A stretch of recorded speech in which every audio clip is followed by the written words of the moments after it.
Hey there, tech enthusiasts! Welcome back to Login Page.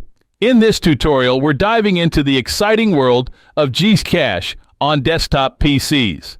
With the increasing demand for seamless financial management, learning how to download GCash on your desktop PC is crucial.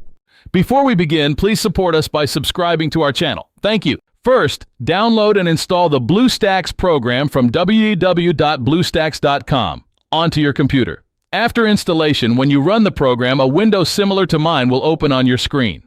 In the Open program, click on the App Player button in the menu on the right side of the screen. When you click on it, another screen of the program will open. As you can see, it's similar to an Android tablet screen. Click on the System Apps folder on the screen. Open the Play Store application in the window that appears. First, you need to sign into your Gmail account in the Play Store. Since I'm already signed in, this page appeared directly for me. Now type GCash in the search box and search for it. Click on the Install button and wait for it to download, then proceed with the installation.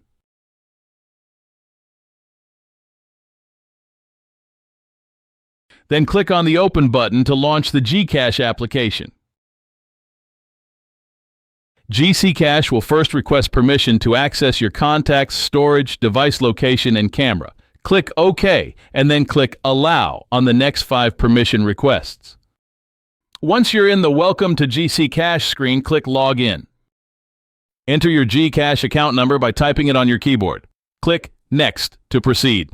A 6-digit authentication code will be sent to your GCash number. If you didn't receive a code, click Resend Now. Enter the code and click Submit. Finally, log into your GCash account by entering your 4-digit MPN. If you forgot your MPN, click Forgot MPN at the bottom right corner.